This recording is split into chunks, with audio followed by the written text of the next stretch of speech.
Well, I left politics because I wasn't really thriving in that profession. It got to the point where I was singing spirituals in my office, so I figured I probably should do something else. So I decided to open up a soul food restaurant, and then one thing led to another. I went to work in the Clinton White House, and after I finished that job, the economy was slow, and I was watching way too much daytime television. So I thought I should go to a bookstore and get something to read. And I got this book called Southern Food at Home, on the Road in History by John Edgerton. And early in that book, he said that the tribute to African American cookery has yet to be written. And so I emailed Mr. Edgerton, and because I figured somebody had done something, because this was 10 years after the book had been written that I was reading it, and he said no one had really taken it on. So with no qualifications at all, except for eating the food a lot and cooking it some, I decided to work on a book on soul food.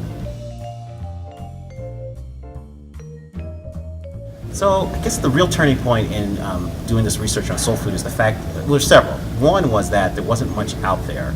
And the second thing was, as I was compiling kind of sources on soul food, I came across a book called Good Things to Eat, as suggested by Rufus Estes, who was a railroad cook around 1901. And that was dedicated to an African-American cookbook bibliographer named David Walker Lupton. I found Mr. Lupton, emailed him, and found out that he had a bibliography of about 500 cookbooks written by African Americans, which astounded me. And he shared that with me pre-publication because he was going to publish that on his own. And once I started looking at that outline, I found out about books I'd never even heard of. It tracked some of those sources down, and they led me to one story after another. So that was huge. And the other big factor was just the fact that I came along at the right time technologically, because the internet started, you started seeing more digitized newspapers, cookbooks, and pamphlets and other things that were word searchable. So now what used to be something that would take years to find because I'd have to go to libraries and dusty collections and get this information, all of a sudden it was right there on my computer and word searchable. So I was able to find a lot of information fairly quickly.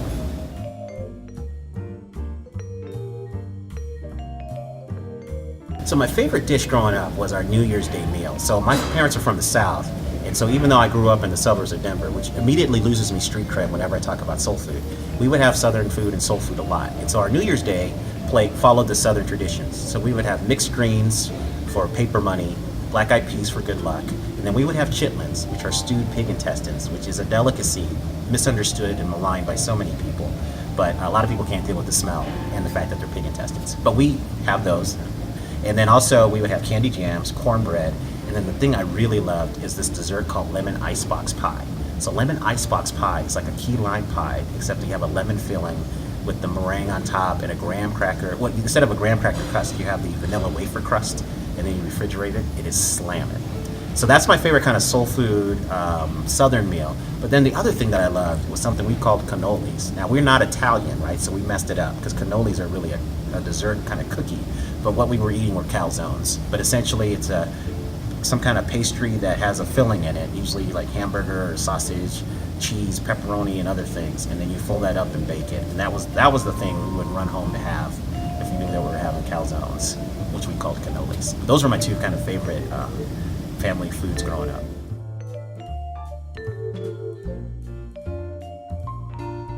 So for me, soul food has several kind of ingredients, but there's a lot of confusion between what's Southern and soul. For me, soul food is going to have more intense flavoring and more seasoning. So it's usually going to be sweeter, it's going to have more fat, it's going to have more salt.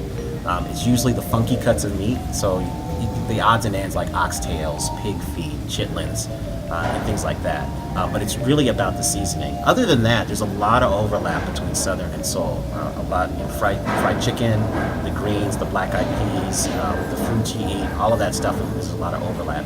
And so I think anybody can make soul food if they pay homage to the textures and the flavorings of soul food. But basically, it's about being intense flavoring and having great seasoning.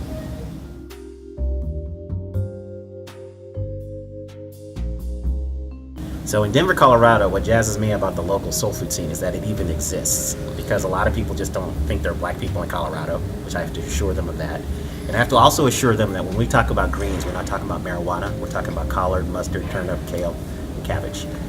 But we have some good restaurants here, and they're doing really good stuff. And so the fact that they're even here is very significant, because one of the things I found out as I ate my way through the country to research my book is that a lot of soul food restaurants are closing down. Because the people who started those restaurants, they're either dying or they're retiring or moving on, and they want to pass the baton on to someone else. but no one's there to take it up because running a restaurant is hard. It's hard work, and it seems like the kids and the family and also the employees of the restaurant just aren't interested in carrying on the tradition. So the fact that we even have restaurants is great, and I also like the fact that our restaurants do a lot to stay within the soul food canons. So they're doing good fried chicken, they're doing greens, they're doing black eyed peas and other things. What's encouraging is, unlike other places around the country, not everybody is vegan in terms of their side dishes. That's one of the biggest trends in soul food right now. So a lot of people have taken steps to make their stuff more healthy, but they haven't gotten rid of the pork or turkey altogether. And I think that's very important to the seasoning and flavoring of soul food dishes.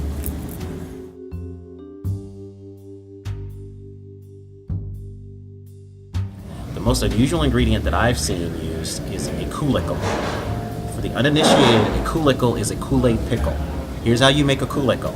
You get a jar of pickles, take the pickles out, and then you poke holes in the pickles, and then with the leftover brine you make Kool-Aid, preferably a red Kool-Aid, and then you drop those pickles back into the pickle brine that's now Kool-Aid, seal the jar, and leave it there for 3 days to 2 weeks depending upon your taste, and then you take it out and eat it. So what I've seen in some places in the South, now this is not a widespread trend, is that some are creating a coulicle relish, and then there are other people that do a coulicle tartar sauce. So any dish that you would use pickle relish, they just use coulicles. If you like the taste of Kool-Aid and the taste of pickles, it's just a sweet and sour combination. If you don't like either, it's probably the nastiest thing you'll put in your mouth.